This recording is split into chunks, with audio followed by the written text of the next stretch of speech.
Everyone. आज के इस क्लास में हम शुरू करने वाले हैं हेरिडिटी एंड इवोल्यूशन, जो 10th का एक बहुत ही इम्पॉर्टेंट चैप्टर है। ओके, स्टार्ट करते हैं। सबसे पहले व्हाट इज़ हेरिडिटी। हेरिडिटी का मतलब क्या होता है बच्चों? Heredity means transmission of character from parents to offspring. जो कैरेक्टर पेरेंट्स से उनके बच्चों में जाता है उसे ही हम हेरिडिटी कहते हैं। And variation, what is variation? आप देखते हो कि हर एक इंडिविजुअल जो है पहले वाले इंडिविजुअल से थोड़ा डिफरेंस होता है। मीन्स सारे दुनिया में जितने भी लोग हैं वो सब एक दूसरे से थोड़ा थोड़ा अलग होते हैं। जितने भी लिविंग ऑर्गेनिज्म है वो सब के अंदर कुछ ना कुछ डिफरेंसेस पाई जाती है। Okay, the difference in the character और trait between the parent and offspring means parent और उनके जो ऑफस्प्रिंग है, ओके, उनके कैरेक्टर में या उनके ट्रेट में जो डिफरेंसेस होता है that is known as variation. आप बताओ कि वेरिएशन क्या असेक्सुअल रिप्रोडक्शन में होता है या सेक्सुअल में भी होता है? दोनों केसेस में वेरिएशन होता है। असेक्सुअल में भी वेरिएशन हो सकता है एंड सेक्सुअल में भी, बट जो असेक्सुअल रिप्रोडक्शन में वेरिएशन होगा बहुत ही लिटिल बिट होता है। Fewer variation are there in the case of asexual reproduction, but in the case of sexual reproduction जो वेरिएशन होता है बहुत ही लार्ज अमाउंट में, जो विजिबल होता है, आप देख सकते हो। ओके, एंड असेक्सुअल के केस में जो वेरिएशन होता है क्यों होता है, व्हाट इज़ द रीज़न? तो reason is you can say कि जो हम जब डीएनए की कॉपिंग करते हैं तो डीएनए की कॉपी होने में तो स्मॉल इनएक्यूरेसी हो जाती है। मीन्स यानी जब म्यूटेशन होता है डीएनए का जब कॉपी होता है तो उसमें थोड़ा बहुत स्मॉल इनएक्यूरेसी हो जाता है, कुछ थोड़ा बहुत गड़बड़ी हो जाता है, जिसकी वजह से ये वेरिएशन आता है, राइट। एंड जो सेक्सुअल रिप्रोडक्शन में जो वेरिएशन आता है उसका क्या रीज़न है? तो उसका रीज़न आप बोल सकते हो जैसे crossing over and separation of chromosome, mutation, this all can be the reason of variation in the case of sexual reproduction. Okay, आगे चलते हैं। Importance of variation. ये वेरिएशन जो है ये बहुत ही इंपॉर्टेंट क्वेश्चन भी एक बनता है, why variation is important for the living organism. Variation क्यों इंपॉर्टेंट है हमारे लिए या किसी भी ऑर्गेनिज्म के लिए? आप यू कैन से कि depending upon the nature of variation different individual would have different kind of advantages. हर इंडिविजुअल को according to the nature of variation, variation के नेचर के अकॉर्डिंगली हर इंडिविजुअल को जो है डिफरेंट काइंड ऑफ एडवांटेजेस मिलता है, हर तरह का फ़ायदा मिलता है, अलग अलग तरीके का फ़ायदा मिलता है। एंड आपको पता है कि इवोल्यूशन का one of the main reason of evolution is variation. यदि वेरिएशन न होता तो इवोल्यूशन न होता। यानी आप कह सकते हो कि सेक्सुअल रिप्रोडक्शन की वजह से वेरिएशन होता है एंड वेरिएशन की वजह से इवोल्यूशन होता है। Okay, variation increase the chance of survival in changing environment. Means variation की वजह से जो इन्वायरमेंट डे टू डे जो इन्वायरमेंट चेंज हो रहा है उसमें चांस ऑफ सर्वाइवल भी, जो ऑर्गेनिज्म है उसके सर्वाइवल के चांस इंक्रीज होते हैं, राइट। तो देयर आर 3 पॉइंट्स। सबसे पहला जो होता है हर ऑर्गेनिज्म को जो वेरिएशन है वो अलग अलग तरीके से एडवांटेज पहुंचाता है। जैसे आप यहाँ हमने एग्जांपल में लिखा है कि बैक्टीरिया के केस में जो है bacteria that can withstand heat will survive better in heat wave. तो यदि किसी बैक्टीरिया का हम एग्जांपल ले तो उसके केस में यदि कोई बैक्टीरिया जो है हीट रेसिस्टेंस हो गया तो हीट वेव में हीट यदि इंक्रीज भी करता है तो आराम से उसके अंदर सर्वाइव कर सकता है। एंड वेरिएशन इवोल्यूशन का भी वन ऑफ द रीज़न है। वेरिएशन की वजह से जो है सर्वाइवल के चांसेस बढ़ जाते हैं ऑर्गेनिज्म के। ओके, नेक्स्ट हम आते हैं बच्चों, शुरू करते हैं नेक्स्ट मेंडल के बारे में। तो आपको पता है कि जो चैप्टर हम पढ़ रहे हैं इनहेरिटेंस एंड वेरिएशन या हेरिडिटी, तो इनके फादर कौन थे? जेनेटिक्स के फादर कौन थे? Mendel. Okay, Mendel sir was the father of genetics, जो सबसे पहले जिन्होंने जेनेटिक्स में बहुत सारा वर्क किया। ओके, मेंडल ने जो वर्क किया सबसे पहले उन्होंने जो रिसर्च किया था तो उसमें जो प्लांट लिया, मेंडल ने जो प्लांट लिया that was a P plant ना। मेंडल ने जो वर्क किया, मेंडल का सारा वर्क एक पी प्लांट के ऊपर था। और पी प्लांट का जो साइंटिफिक नेम है पाइजम सटाइवम। समटाइम आपके एग्जाम में क्वेश्चन भी पूछा जाता है कि मेंडल ने वर्क किया था किस प्लांट के ऊपर? पी प्लांट के ऊपर, गार्डन पी के ऊपर। ओके, एंड साइंटिफिक नेम इसका क्या है? पाइजम सटाइवम। तो मेंडल ने गार्डन प्लांट को ही पी को ही क्यों चूज़ किया अपने एक्सपेरिमेंट के लिए? What is the reason? ये भी एक क्वेश्चन हो सकता है आपके एग्जाम का। तो इसका रीज़न है कि जो पी प्लांट होता है बच्चों उसका लाइफ स्पैन बहुत ही शॉर्ट होता है। सपोज़ कि मेंडल यदि पी प्लांट को ना चूज़ करके कोई बड़े प्लांट को ले लेता या फिर कोई और ऑर्गेनिज्म को ले लेता, लाइक डॉग को, कैट को, किसी भी ऑर्गेनिज्म को लेता, तो उसको उसके कई जनरेशन वो देख नहीं पाते। मीन्स उनका एक जनरेशन, एक बार बेबी होता, फिर उनके बेबी होता, इस तरीके से मीन्स मेंडल का लाइफ स्पैन ख़त्म हो जाता, बट ऑर्गेनिज्म जो है उनको रीजनरेट करने में काफ़ी टाइम लगता, राइट। सो मेंडल को मेंडल ने जो है पी प्लांट को इसलिए चूज़ किया क्योंकि पी प्लांट का लाइफ स्पैन बहुत ही कम होता है। एंड सेकेंड थिंग कि जो पी प्लांट के अंदर अवेलेबिलिटी ऑफ कंट्रास्टिंग ट्रेट, यानी आप कह सकते हो पी प्लांट के अंदर जो कंट्रास्टिंग ट्रेट होता है ना, कंट्रास्टिंग ट्रेट प्रेजेंट होता है, इसकी वजह से भी उसने पी प्लांट को प्रेफर किया था। एंड थर्ड थिंग कि पी प्लांट के अंदर आप सेल्फ फर्टिलाइजेशन कर सकते हो, क्रॉस फर्टिलाइजेशन भी कर सकते हो, जो अदर ऑर्गेनिज्म के लिए उतना पॉसिबल नहीं हो सकता था, ठीक है। एंड नेक्स्ट इज कि पी प्लांट में जो है एक बार में बहुत सारा सीड प्रोड्यूस हो सकता था, राइट। बहुत सारा सीड प्रोड्यूस होने से क्या फ़ायदा हुआ मेंडल को, बहुत सारा सैम्पल साइज़। यदि आप कोई रिसर्च कर रहे हो देन आपको सैम्पल साइज़ बड़ा रखना होगा। अब 2-4 लोगों के ऊपर, 2-4 ऑर्गेनिज्म के ऊपर रिसर्च करके तो आप नहीं बोल सकते हो कि ये जो ऐसा कुछ होता है, तो इसलिए सैम्पल साइज़ बहुत सारा हमें मिल रहा था पी प्लांट में, okay. Next is monohybrid. Mendel ने कौन कौन से क्रॉस करवाए, तो मेंडल ने 2 क्रॉस करवाए थे, monohybrid cross and dihybrid cross. तो मोनोहाइब्रिड क्रॉस क्या होता है, तो मोनो जैसा कि नाम से पता है, मोनो का मतलब 1 होता है और हाइब्रिड मतलब एक कैरेक्टर को लेके मेंडल ने क्रॉस करवाया था, इसलिए इसे मोनोहाइब्रिड क्रॉस बोलते हैं, okay. So cross between 2 P plant, तो जब भी क्रॉस करेंगे तो दो पेरेंट तो चाहिए ही, एक मेल और एक फीमेल जो भी होता है, तो 2 पी प्लांट के बीच में क्रॉस करवाया with 1 pair of contrasting character, जिनके कंट्रास्टिंग कैरेक्टर जो एक पेयर थे, ओके। लाइक यदि आप उसकी हाइट की बात कर लें तो हाइट में क्या होता है, हाइट में या तो टॉल हो सकता है या डॉर्फ हो सकता है, ठीक है। तो हमने सिर्फ हाइट लिया, यदि हम फ्लावर का कलर लेते तो सिर्फ कलर लेते, यदि हम शेप लेते तो उसका सिर्फ शेप की ही बात करते। मीन्स 2 कैरेक्टर को आप एट ए टाइम कंसिडर नहीं करना है, सिंगल कैरेक्टर को हम एट ए टाइम कंसिडर करेंगे। तो मेंडल ने सिर्फ हाइट को कंसिडर किया था। तो यदि कोई पी प्लांट टॉल है, ब्रीडिंग कराते समय यदि हम पेरेंट की ब्रीडिंग करा रहे हैं, तो एक बात वेरी क्लियर होना चाहिए आपको कि जब भी हम पेरेंट की पी जनरेशन यानी पेरेंटल जनरेशन में ब्रीडिंग कराएंगे तो कैसा होना चाहिए, वो प्योर ब्रीड होना चाहिए। लाइक यदि हम टॉल ले रहे हैं तो टॉल के अंदर जो है मिक्सिंग ऑफ कैरेक्टर नहीं होना चाहिए, मीन्स एक टॉल एक डॉफ का नहीं होना चाहिए, मीन्स होमोजाइगस जो है होमोजाइगस कंडीशन होना चाहिए। लाइक आप देख रहे हो यहाँ पे दोनों बड़ा वाला टी हमने लिया है और यहाँ पे भी हमने होमोजाइगस डॉर्फ लिया है, दोनों छोटा वाला टी लिया है, यानी होमोजाइगस डोमिनेंट यहाँ पे लिया है हमने टॉल, और यहाँ पे भी होमोजाइगस रिसेसिव है, दोनों छोटा वाला टी है, ओके। अब इनका हम क्रॉस करा लेते हैं। तो क्रॉस करवाना तो आपको पता होगा कि एक बार हमने बड़ा वाला टी लिया, फिर देन हमने एक छोटा वाले टी के साथ क्रॉस करवाया, तो हमें जो इनका जो नेक्स्ट जनरेशन में जो प्लांट मिला वो कैसा मिला, टॉल मिला। फिर इसके साथ हम जाएंगे, देन ये भी टॉल होगा, इसके साथ हम जाएंगे, है ना, एक एक करके हम क्रॉस करते गए और हमें F1 जनरेशन में क्या मिला, 100% टॉल मिला, राइट। फिर F1 जनरेशन में एक प्लांट हमने लिया जो कि टॉल था और एक प्लांट हमने लिया जो कि डॉर्फ था, और दोनों के सीड के साथ हमने क्रॉस करवाया। क्रॉस करवाने के बाद जो F1 जनरेशन उनका मिला, वो सारे प्लांट हमें कैसे मिले, 100% टॉल मिले, सारे प्लांट F1 जनरेशन में 100% टॉल मिला, ओके। अब जब F1 जनरेशन के किसी भी प्लांट को उठा लो और आप उनको बीच में आपस में क्रॉस करवाओ। जब हमने इसको आपस में क्रॉस करवाया तो F2 जनरेशन में हमें क्या मिला, F2 जनरेशन में जो है हमें 1:2:1 का रेशियो मिला। मतलब एक प्लांट ऐसा मिला जो 100% टॉल था और एक प्लांट ऐसा मिला जो 100% डॉर्फ था, प्योर डॉर्फ था। बाकी के 2 जो प्लांट मिले वो इम्प्योर थे, मीन्स हेट्रोजाइगस टॉल थे, ओके। जो 2 प्लांट मिले वो हेट्रोजाइगस टॉल थे। एक प्लांट ऐसा मिला जो होमोजाइगस टॉल था, 2 प्लांट ऐसा मिला जो हेट्रोजाइगस टॉल था और एक प्लांट ऐसा मिला जो होमोजाइगस डॉर्फ था, ओके।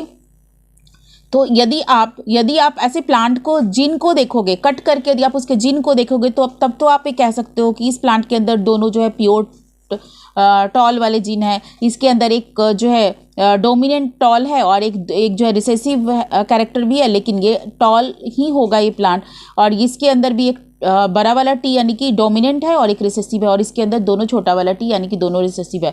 तो ये तो इसका जो है जीनोटिपिक रेशियो मीन्स इसके जीन को हम देख पा रहे हैं, ठीक है।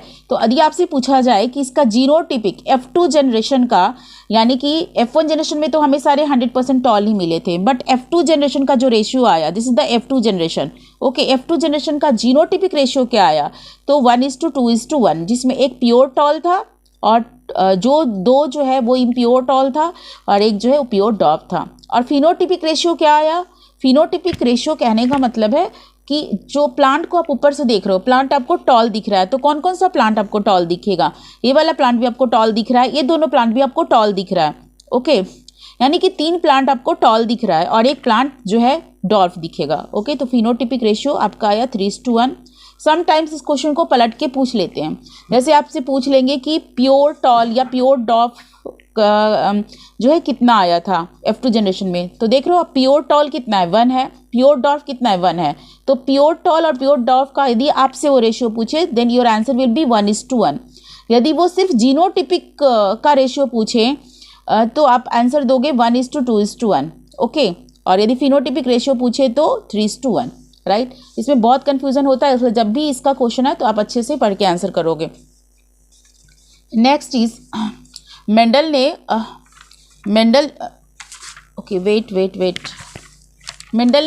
मोनोहाइब्रिड क्रॉस के बाद मेंडल ने डाईहाइब्रिड क्रॉस करवाया। मेंडल ने 2 क्रॉस करवाए थे, मोनोहाइब्रिड एंड डाईहाइब्रिड। मोनोहाइब्रिड हमने डिस्कस कर लिया, देन डाईहाइब्रिड के ऊपर आते हैं।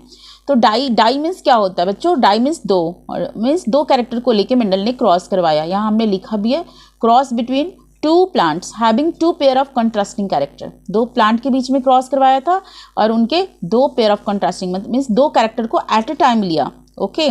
इसलिए इसको डाईहाइब्रिड क्रॉस बोलते हैं। अब बोलोगे कि एक कंट्रास्टिंग कैरेक्टर क्या होता है, तो जैसे कि उसने प्लांट को राउंड, तो यहाँ की डाईहाइब्रिड क्रॉस के लिए हमने क्या लिया था, पेरेंट प्योर होना चाहिए। तो हमने देखा प्योर राउंड के लिए हम बड़ा वाला कैपिटल लेटर हमेशा डोमिनेंट शो करता है, तो बड़ा वाला R हमने राउंड के लिए लिया जो कि एक डोमिनेंट कैरेक्टर है, और येलो के लिए हमने बड़ा वाला Y यूज़ किया है, जो येलो भी एक डोमिनेंट कैरेक्टर है, okay. So round and yellow के लिए हमने बड़ा वाला R और बड़ा वाला Y यूज़ किया है, ठीक है। उस तरह से रिसेसिव के लिए हमने रिंकल एक रिसेसिव कैरेक्टर है, रिसेसिव के लिए हमने छोटा वाला R, और ग्रीन भी एक रिसेसिव कैरेक्टर है, उसके लिए हमने छोटा वाला Y यूज़ किया है, ठीक है। तो हमने पेरेंट हमेशा प्योर होता है, राइट। पेरेंट हमेशा हमने प्योर लेना है, तो हमने प्योर राउंड एंड येलो लिया और रिंकल एंड ग्रीन प्योर लिया, इसके बीच में हमने क्रॉस करवाया।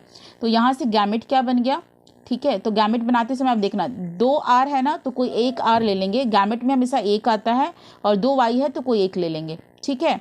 तो यहाँ से हमने गैमेट बनाया, यहाँ से भी हम गैमेट बनाने के लिए दोनों में से कोई एक R लेंगे और दोनों Y में से कोई एक Y ले लेंगे, है ना। तो इस तरीके से हमने गैमेट बनाया, और दोनों गैमेट मीन्स दोनों पेरेंटल गैमेट जब क्रॉस किया, ओके, देन F1 जनरेशन में आपको जितने भी सीड आएंगे और उनसे जितने भी प्लांट बनेंगे वो सारे कैसे होंगे, राउंड एंड येलो। यानी कि आपने लिया था राउंड येलो प्लांट को लिया, और राउंड येलो सीड को लिया और रिंकल और ग्रीन सीड को लिया आपने, लेकिन आपके F1 जनरेशन में आप देखते हो हमेशा डोमिनेंट कैरेक्टर अपने आप को रिप्रेजेंट करता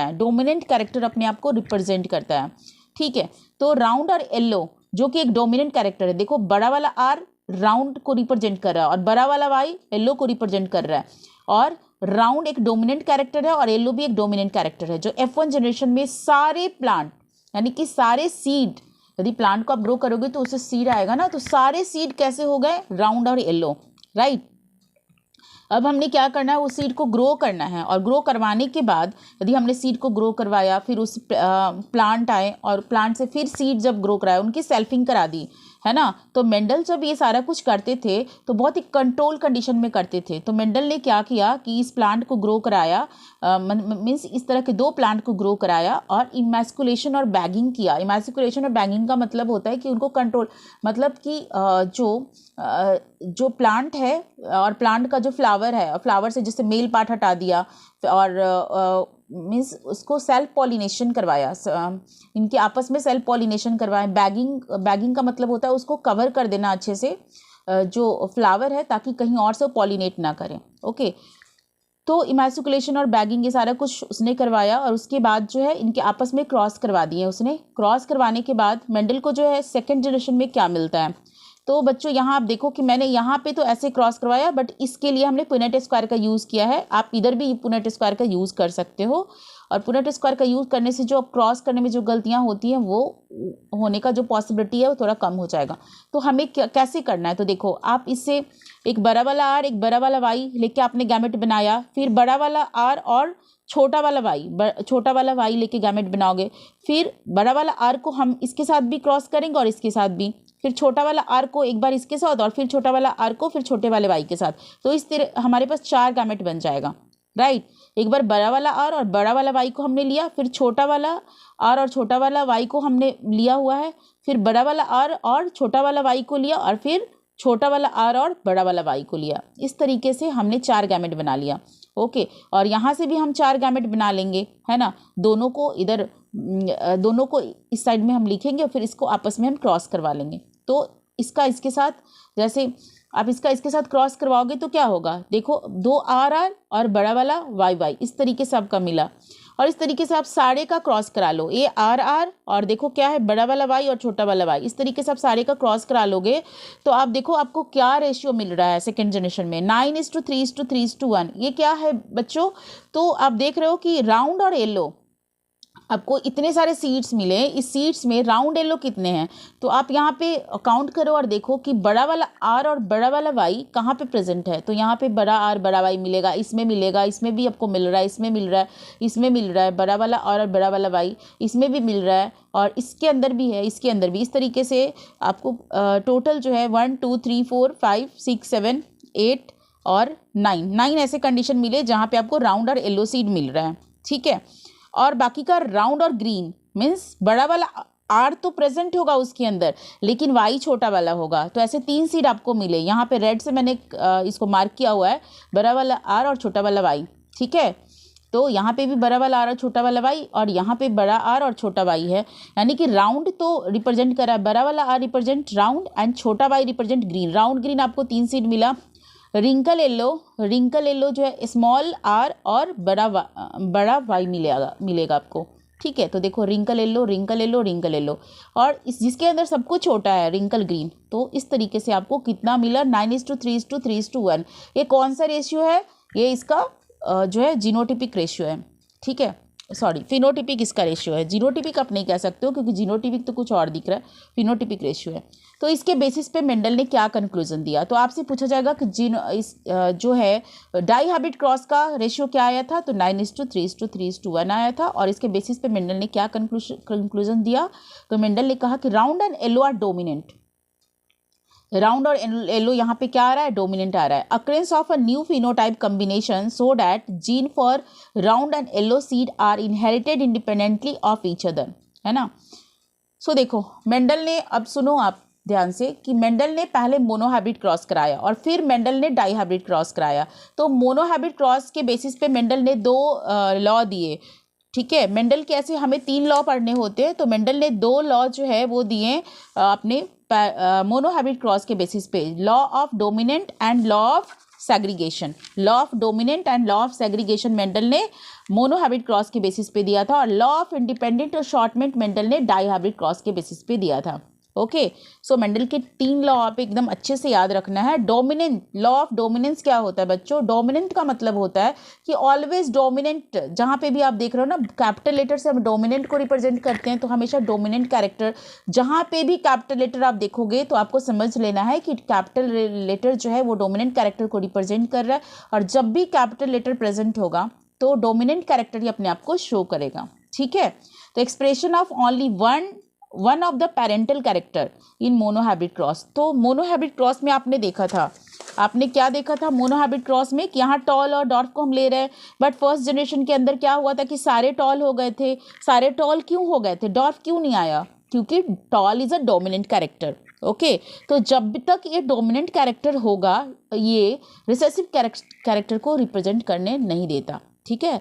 रिसेसिव कैरेक्टर को हमेशा दबा के रखता है। आप देखो सेकेंड जनरेशन में भी जहाँ पे भी बड़ा वाला टी आया है तो बड़ा वाला टी आने से टॉल हो गया, ओके। तो बड़ा वाला T represent the dominant character, तो हमेशा डोमिनेंट कैरेक्टर अपने आप को रिप्रेजेंट करता है यदि वो प्रेजेंट है जिनके अंदर, तो ठीक है, सिंपल सी बात है। Expression of only one of the parental character in monohybrid cross in F1 generation. This is the law of dominance, right. यदि आपसे पूछा जाए कि लॉ ऑफ डोमिनेंस को आप एक्सप्लेन करो तो मोनोहैबिट क्रॉस करके अब अकॉर्डिंग टू मार्क्स आपका क्वेश्चन कितना बड़ा और कैसे पूछा जा रहा है आप उसको एक्सप्लेन कर सकते हो। एंड लॉ ऑफ सेग्रीगेशन क्या होता है? तो लॉ ऑफ सेग्रीगेशन, सेग्रीगेशन का मतलब क्या आप याद रखना, सेग्रीगेशन का मतलब सेपरेशन, सेग्रीगेट होना मीन्स सेपरेट होना, ओके। तो during the formation of gamete each gene separate from each other, तो सारे जीन एक दूसरे से अलग हो जाते हैं, so that each gamete carry only one allele. तो हमने अभी गैमेट बनाया था ना, गैमेट बनाने समय हम क्या कर रहे थे, एक एक अलील को अलग कर रहे थे, ओके। या आप कह सकते हो when an organism makes gamete, जब कोई भी ऑर्गेनिज्म गैमेट बनाता है, ओके, तो each gamete receive just one gene copy which is selected randomly. देखो आप यहाँ पर, आप देखो यहाँ पे टॉल है, ये टॉल से हमने एक गैमेट बनाया है ना, तो कितने गैमेट बनेंगे? यदि ये सपोज ये टॉल है तो कितने गैमेट बनेंगे? 2 बनेंगे। इसे मीन्स एक ही तरह के 2 गैमेट आप बना सकते हो, जैसे एक बड़ा टी और इधर भी, तो दोनों अलग अलग हो जाएगा है ना, एक ऑर्गेनिज्म में एक कॉपी जाएगा और दूसरे ऑर्गेनिज्म के अंदर ये जाएगा। यदि एक बड़ा टी और एक छोटा टी किसी ऑर्गेनिज्म के अंदर हो तो इसमें 2 काइंड ऑफ गैमेट बनेगा, एक बड़ा टी और एक छोटा टी, ठीक है, छोटा टी है ना, और इसमें एक ही तरह का गैमेट बनेगा है ना, क्योंकि दोनों जो है सेम काइंड ऑफ जीन है, तो इसलिए एक गैमेट बनेगा, इसके अंदर 2 गैमेट बनेगा, राइट। तो ये गैमेट क्या हो रहा है, सेपरेट हो रहा है कि नहीं, एक साथ, ऐसा तो नहीं कि एक ही साथ जा रहा है, सेपरेट हो रहा है। This is the law of segregation, means आप सोच सकते हो S for segregation, S for separation, S for segregation, S for separation, means segregate हो रहा है यानी कि ये सेपरेट हो रहा है। यानी when an organism make a gamete, यानी ये कब होगा, गैमेट बनने के समय, each gamete receive just one gene copy, एक ही जीन कॉपी जा रहा है उसके अंदर, विच इज सेलेक्टेड रैंडमली, और वो रैंडमली होता है, ठीक है। तो law of dominance and law of segregation is based on monohybrid cross and law of independent assortment, independent का मतलब एकदम, अशॉर्टमेंट एकदम से अलग हो जाना। लॉ ऑफ इंडिपेंडेंट अशॉर्टमेंट क्या कहता है, this law tells that different genes were inherited independently of one another, ठीक है, अलग अलग जो जीन है मीन्स वो इनहेरिटेड अलग हो जाता है, जीन जो है इंडिपेंडेंटली अलग हो जाता है। This means the allele a gamete received for one gene does not influence the allele received for another gene, okay। Means आप देखो डाइहाइब्रिड क्रॉस के बेसिस पे इसे कैसे उन्होंने एक्सप्लेन किया। सी यहाँ आप देख रहे हो कि इसके अंदर राउंड के लिए जो हमने जीन लिया या और येलो के लिए जो हमने जीन लिया, तो दोनों एक दूसरे को अफेक्ट नहीं कर रहा है ना। यहाँ पे सारे राउंड येलो आ गए, लेकिन सेकेंड जनरेशन के अंदर देख रहे हो ऐसा नहीं है कि हमेशा जहाँ राउंड आएगा वहीं पे येलो आएगा, ठीक है।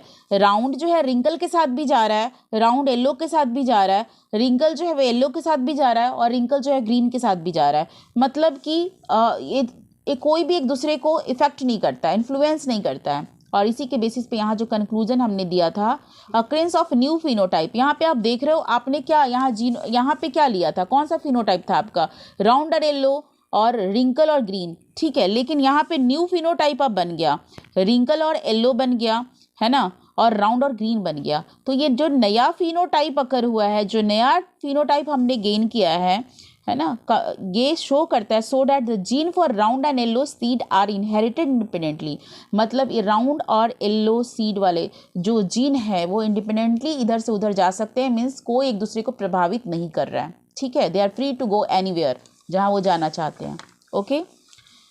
देन जो सबसे इम्पॉर्टेंट चीज़ है इस चैप्टर का वो सेक्स डिटर्मिनेशन, वो भी मैं इसी में करवा दे रही हूँ। देखो जैसा टॉपिक से क्लियर है, सेक्स डिटर्मिनेशन का मीन्स किसी भी चीज़ को सेक्स को पता लगाना, use to determine the sex of the child, किसी भी बच्चे के सेक्स को डिटरमाइन करना, किसी भी बच्चे के सेक्स को पता लगाना, ओके। तो सेक्स डिटर्मिनेशन कौन डिटरमाइन करता है, तो इन्वायरमेंट भी, समटाइम इन्वायरमेंट भी सेक्स को डिटरमाइन करता है। जेनेटिक फैक्टर तो है ही, जेनेटिक फैक्टर तो ऑलवेज इसके लिए रिस्पॉन्सिबल होती हैं, but sometime environment like in the case of turtle है ना, टर्टल में जो है टेम्परेचर बढ़ने से मेल हो जाएगा फीमेल हो जाएगा, तो टर्टल के केस में होता है, ओके। ह्यूमन बीइंग के अंदर देयर आर, आपको पता है कितने क्रोमोजोम होते हैं, 23 पेयर क्रोमोजोम होते हैं, जिसमें 22 पेयर जो होते हैं वो कैसे क्रोमोजोम है, ऑटोजोम है, एंड 1 पेयर क्या है, सेक्स क्रोमोजोम है, right. 22 pair is a autosome जो नॉर्मल जो है इस पे रहता है, बट 1 पेयर जो क्रोमोजोम है जो सेक्स को डिटरमाइन करता है, decide the gender of the individual. जो सेक्स क्रोमोजोम क्या डिसाइड करेंगे बच्चों, ये डिसाइड करेंगे कि कोई भी इंडिविजुअल का जेंडर कैसा होगा, वो मेल होगा, फीमेल होगा, क्या होगा।